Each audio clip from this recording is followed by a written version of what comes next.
Listo, chicos. Ya luego de haber terminado geografía vamos a pasar a cívica. Pero no se asusten, vamos a hacerlo corto y absorbiendo todas las dudas posibles. Pero vamos a empezar, creo que por la parte que genera más dificultad, que es la última que hemos trabajado, que tiene que ver con Estado peruano. Empezamos entonces con lo más sencillo. ¿Qué significa Estado? Estado no es lo mismo que gobierno, Estado no es lo mismo que democracia o régimen de gobierno. A veces tú dices, oye, el Estado es corrupto, ten cuidado ahí, porque tú mismo te estás metiendo en el saco y estás diciendo que tú eres corrupto también. Estado viene a ser todos nosotros. Estamos hablando de la nación, y la nación es toda la población. La población no está en el aire, o tienes que pisar algo, ¿no es cierto? Ese lugar donde pisas se llama territorio, y el territorio abarca espacio aéreo, marítimo, suelo y subsuelo. Todo lo que está debajo de tu casa, si encuentras algo grande como oro, petróleo, todo, no es tuyo. Le pertenece al Estado peruano, es decir, a todos nosotros. Y tenemos también no solamente nación, territorio, sino lo que es la soberanía. ¿Qué es la soberanía? El poder que tiene el Estado peruano sobre el Perú.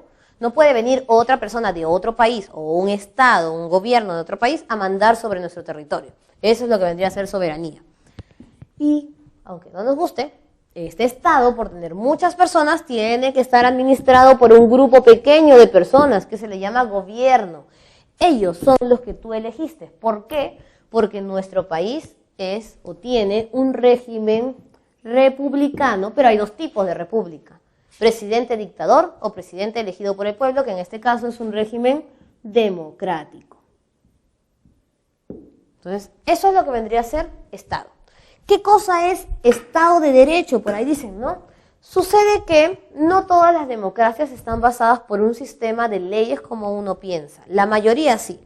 Entonces, cuando un país está organizado por un conjunto de leyes, a eso nosotros le decimos Estado de Derecho, especialmente si la ley macro o principal es la Constitución.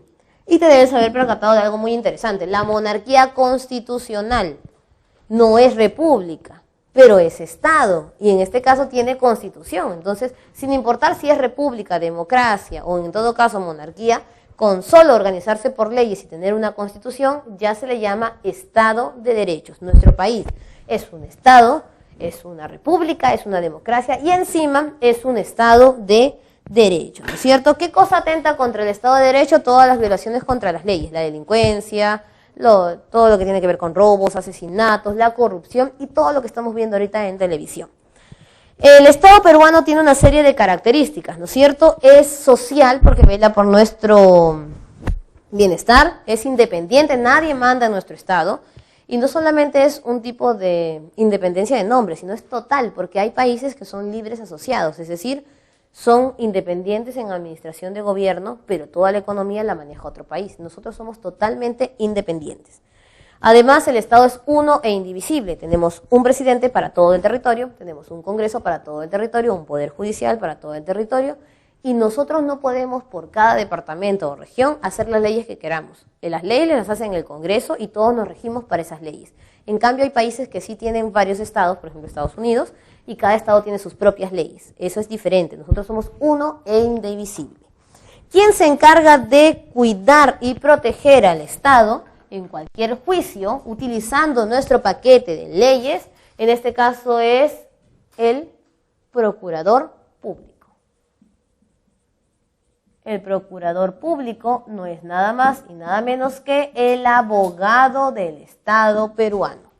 Tú cuando vas a un juicio necesitas un abogado, cuando Perú fue a la Corte de la Haya contra Chile necesita un abogado, ¿quién es? El procurador público. No hay problema allí. Luego, si hablamos de nación, hablamos de nacionalidad. Recuerda, hay dos tipos de nacionalidad, bueno, tres en realidad, por nacimiento, que somos nosotros los que hemos nacido en el Perú, por opción y por naturalización. Por opción son aquellos que se casan con un peruano o tienen padres peruanos. Al final ellos deciden si quieren o no quieren la nacionalidad que recibieron.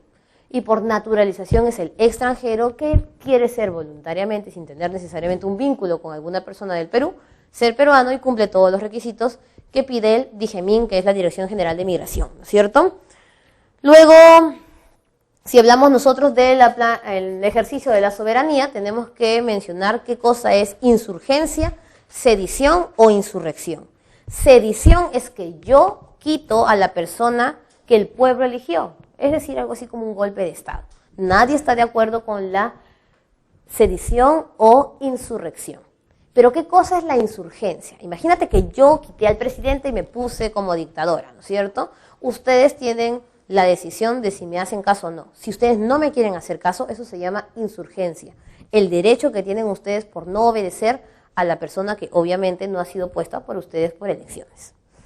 Luego, si hablamos nosotros de la estructura del Estado peruano, empezamos por nuestros famosos queridos amigos intocables, que vienen a ser entonces el poder legislativo. ¿Quiénes son el poder legislativo? El Congreso. ¿Cuántos son los congresistas? 130. Estos congresistas hasta ahora son unicameral, todos tienen el mismo peso. Por más que Vizcarra haya dicho que quiere ser bicameralidad, senador y diputado, todavía eso no es real, ¿no es cierto? El congresista necesita tener 25 años, ser peruano de nacimiento y simplemente no tener problemas con lo que es la resolución de interdicción. Después puede postular. ¿Pero por qué le llaman intocables del Estado? Porque tiene 3 prerrogativas. ¿Cuáles son sus 3 prerrogativas? Tienen inmunidad. Nadie les puede abrir proceso judicial si el mismo presidente del Congreso les levanta la inmunidad. Tienen, no están sujetos a mandato imperativo. ¿Qué significa mandato imperativo? Que nadie les puede ordenar por quién votar en la decisión del Pleno. Y por último, no están sujetos a interdicción. Interpelación. ¿Qué cosa es la interpelación? Es que tú le pidas rendir cuentas delante de todo el mundo, como ellos hacen con los ministros. Los ministros sí tienen interpelación. ¿Quién los interpela? El Congreso. En cambio, ellos no pueden ser interpelados por nadie. Además, ¿por qué le dicen también los intocables del Estado? Ellos no pueden renunciar a su cargo. Es decir, es irrenunciable. No pueden ser sacados por la parte de la revocatoria, es decir, no pueden ser revocados por nosotros. Al final, prácticamente, no hay forma de sacarlos a menos que se les levante la inmunidad o mueran. Ahí te deshaces de los congresistas, no hay otra forma. Luego, podríamos decir que el congresista no puede tener otra función, pero sí puede ser a su vez ministro. Por ejemplo, siempre ponemos nosotros la situación de Mercedes Arauz. Mercedes Arauz postuló como congresista, pero a la vez era vicepresidenta. Eso sí se puede. Pero cuando ya tenía los 2 cargos y necesitaban presidente del Consejo de Ministros y no había otra, la colocaron, porque el congresista puede ser a su vez ministro. Y como el que postula para vicepresidente puede postular a su vez por congresista, ella tenía 3 cargos, ¿cierto? Dudas que tenemos nosotros con lo que vendrían a ser las funciones del congresista es la amnistía. Amnistía. Y de una vez ya vamos a diferenciar amnistía con indulto, conmutación de penas y todas esas cosas que tenemos allí. Amnistía es una facultad que tiene el Congreso. Significa que pueden liberar a una persona de la pena y la culpa, es decir, sale libre de todo malestar de por lo cual se le encerró. ¿A quiénes podemos ponerle amnistía? Aquellos que tienen problemas políticos, o sea, delitos políticos, no de lesa humanidad, o personas que fueron encarceladas de manera inocente y al final recién se enteran que eran inocentes, pero ya estaban en la cárcel o en alguna otra pena. Diferencia con indulto. El indulto no lo da el Congreso, lo da el presidente. Aquí el indulto no te borra pena y culpa, solamente te borra la pena. Sales y sigues siendo culpable de allí. Y se le puede dar a cualquier persona, no importa si fueron delitos graves, porque el presidente al final decide. Diferencia entre indulto y conmutación de penas, que es lo que tiene el presidente. Conmutar una pena es cambiar. Si estaba en la cárcel, ahora le doy arresto domiciliario. Es cambio de pena. Y por ahí deben haber escuchado ustedes el derecho de gracia. A Fujimori le dieron indulto y derecho de gracia. Derecho de gracia también lo tiene el presidente y en este caso es perdonarle los juicios que todavía no se han terminado de procesar. Entonces, indulto, conmutación de penas y derecho de gracia por el presidente y amnistía por el Congreso, ¿cierto? Recuerden que el presidente no puede salir del país si el Congreso no le ha dado la autorización y no se puede demorar del tiempo que le ha estipulado. Sino, ¿qué le pasa al presidente? Hay vacancia. ¿Cuándo hay vacancia de un presidente? Cuando no obedece la decisión de viaje del Congreso, cuando no convoca elecciones porque se está poniendo como dictador, cuando tiene incapacidad moral o física, cuando no deja trabajar a los órganos electorales porque también simula que va a un proceso de dictadura, ¿no es cierto? Entonces, esa es la parte de la vacancia.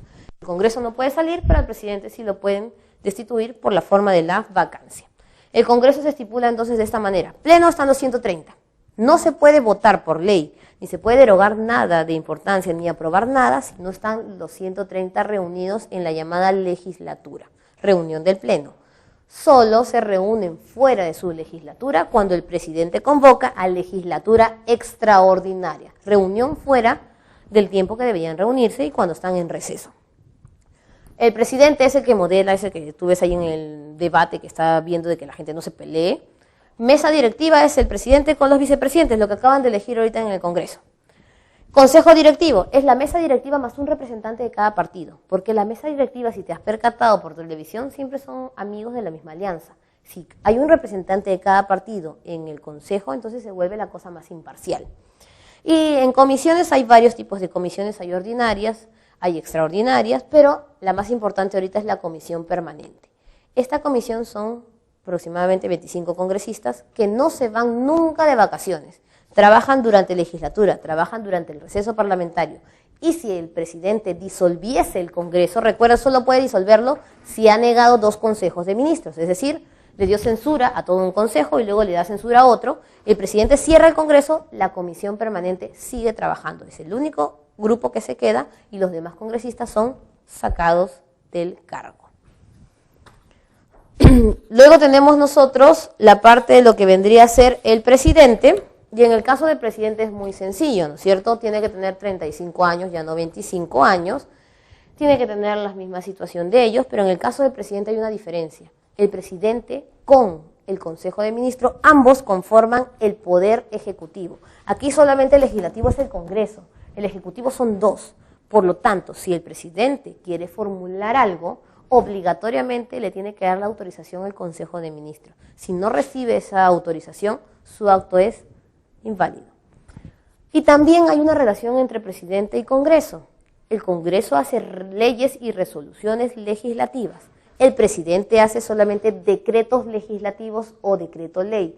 Eso es cuando el Congreso le da facultades al presidente. Pero si estamos en crisis económica, el presidente puede formular lo que son decretos de urgencia.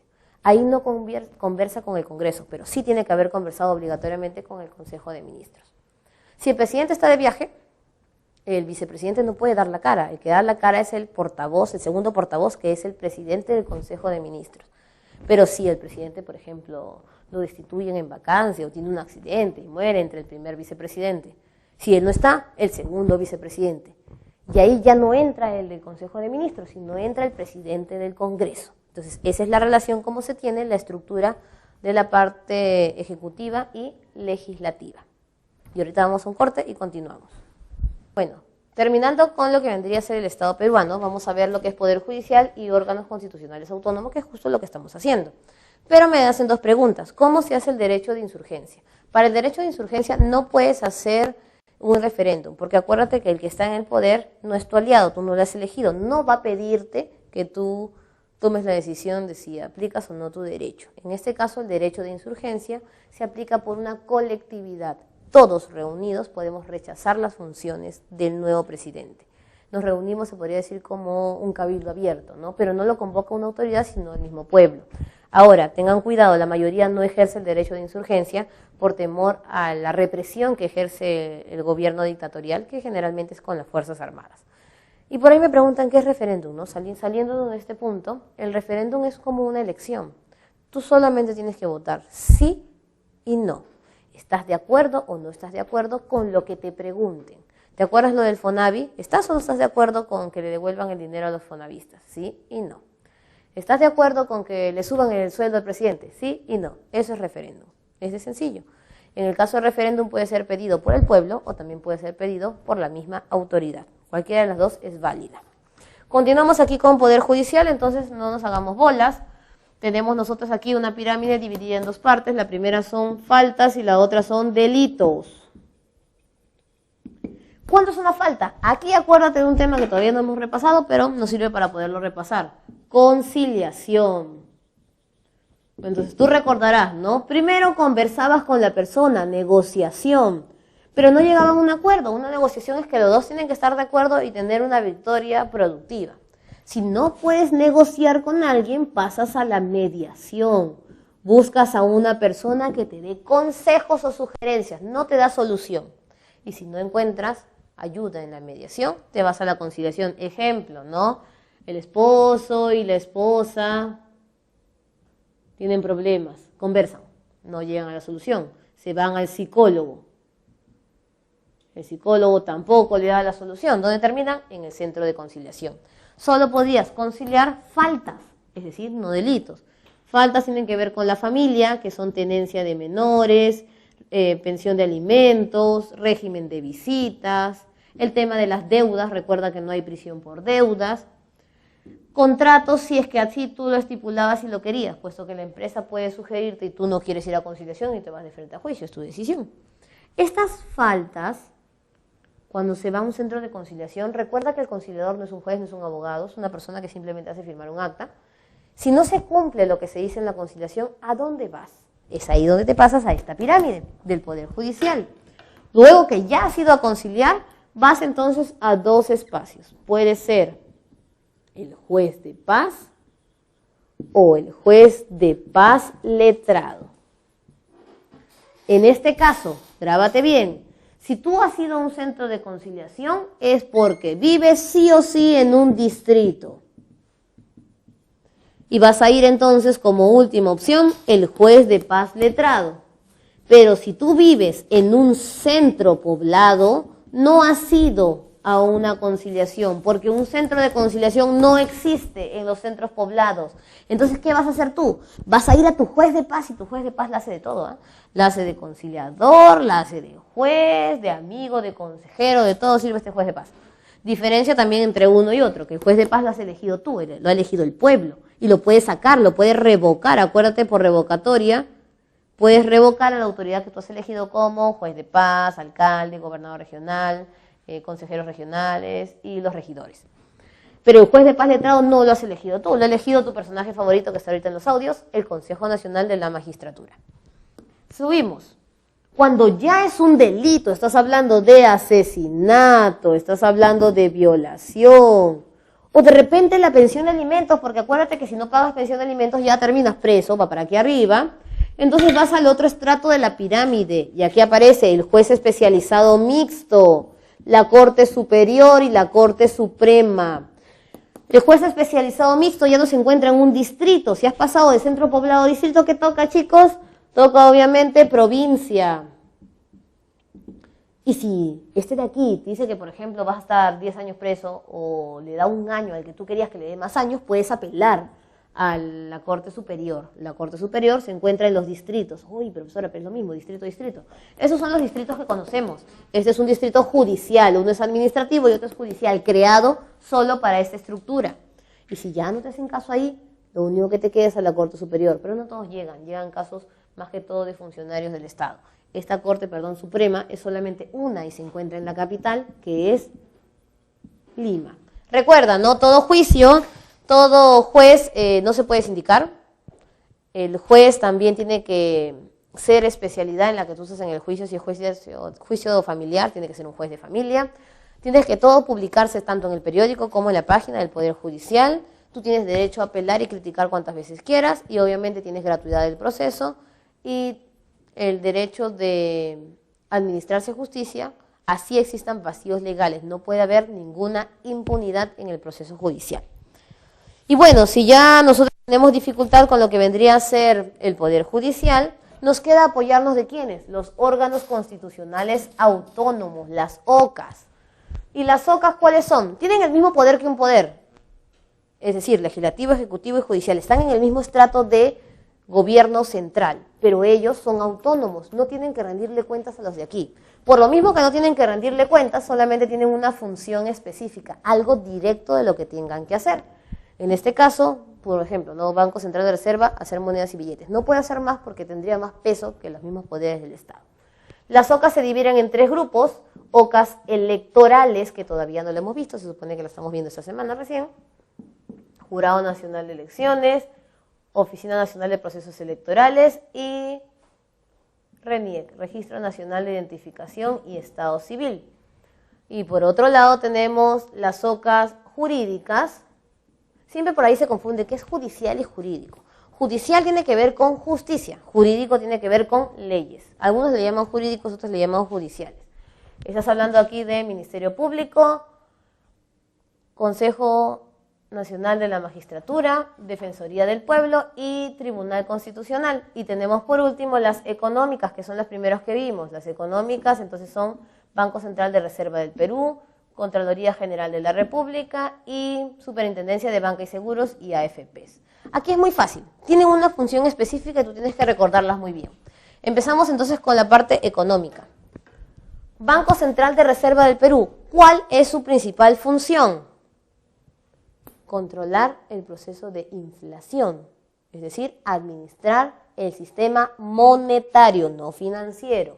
Este sistema monetario, ¿cómo lo puedo lograr? Emitiendo monedas y billetes, para que el ministro de Economía tenga la facultad de ver todos los otros problemas económicos que tiene el país. Este de aquí también guarda dinero de las reservas internacionales, pero no presta. Acuérdate que se llama banco, pero no es un banco común de que le va a prestar dinero a cualquier parte o funcionario del Estado. No presta dinero. La Contraloría General de la República y la SBS se diferencian por algo bien fácil. Uno controla a los órganos del Estado, es decir, órganos públicos, y otro controla a los órganos privados. La Contraloría es gobernador regional, alcaldes, universidades, hospitales, todos los que reciban presupuesto del Estado. Y la SBS, todos donde nosotros dejamos nuestro dinero. Por ejemplo, bancos, cajas de ahorro municipales, mutuales, las que construyen casas, etcétera, etcétera, etcétera. La Contraloría General de la República no solamente busca o verifica que tú recibas el dinero del presupuesto, sino en dónde lo utilizas, porque puede ser que caigas en actos de corrupción, acuérdate, ¿no?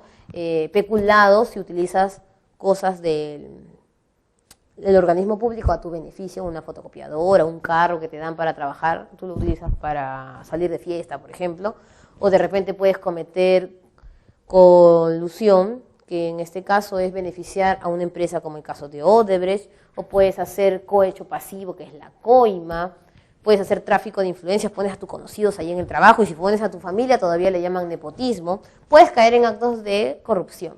Y la SBS se encarga de que tu dinero esté bien guardado, es decir, que no le aumenten los intereses, que no le pase nada a tu dinero, pero también se encarga de ver de que no haya lavado de activos, que el terrorismo y el narcotráfico no pongan dinero allí para que tú prestes el dinero y escondan ese dinero que tienen, ¿no? Entonces esas son las funciones de la parte económica. Y en lo jurídico, que es hasta donde hemos visto, ¿no es cierto? Hace poco el Ministerio Público entonces ve todo lo que tiene que ver con las denuncias. Tú no denuncias al Poder Judicial, tú denuncias al Ministerio Público, acuérdate, aquí llevas tu denuncia y este se encarga de ver el delito, si es real o no, y apoyarte frente al Poder Judicial. El defensor del pueblo es cuando un problema es de la comunidad, por ejemplo, el alcalde no arregla las pistas, en este caso entonces estaríamos hablando de un problema de la comunidad. Estos de aquí lo denuncian al Ministerio Público. Tribunal Constitucional ve las garantías constitucionales, de paso aprovechamos para repasar. Habeas data, todo lo que tiene que ver con información. Habeas corpus, lo que es detención y seguridad personal. El no ser detenido, el ser acusado sin haber llevado un juicio adecuado. La acción de amparo, cuando es algo colectivo, por ejemplo, problemas de trabajo, problemas de salud, problemas educativos, esa es acción de amparo. Acción de cumplimiento, simplemente cuando no cumplen la ley, su nombre lo dice. La ley está bien, el problema es que no la cumplen. Acción de inconstitucionalidad, cuando la que está mal es la ley, y la ley está en contra de la Constitución. Acción popular, cuando está mal la norma. ¿Cuál es la diferencia entre ley o norma? Ley es todo lo que da el Congreso, el decreto legislativo del presidente y el decreto de urgencia, las normas regionales y las ordenanzas municipales, mientras que todo lo que dan los ministros y las demás resoluciones que no sean del Congreso son simplemente normas, no tienen carácter de ley. Todas van al Poder Judicial, menos la acción de inconstitucionalidad que va de frente al tribunal, y las demás pasan al tribunal, menos la popular que solo se queda en la Corte Suprema. Y Consejo Nacional de la Magistratura, su función principal, nombrar jueces y fiscales, nombrar al jefe de la OMPE, al jefe de la RENIEC. No te confundas, el fiscal de la Nación no es elegido por la CNM, el fiscal de la Nación se elige por la Junta de Fiscales Superiores. Entonces, hasta ahí hemos repasado todo lo que es Estado peruano, chicos. Chicos, ha sido un placer repasar con ustedes, hasta tarde hemos repasado, chicos. Hemos repasado todo, geografía, y si nos vemos en otra oportunidad terminaremos de repasar cívica. Hemos repasado lo más importante. Tengan éxitos en el examen, no les deseo suerte porque ustedes deben tener éxitos. Repasen, no se pongan nerviosos y lo más importante, traten de dar lo mejor en este examen y en todo lo que hagan en su vida. Nos vemos, chicos.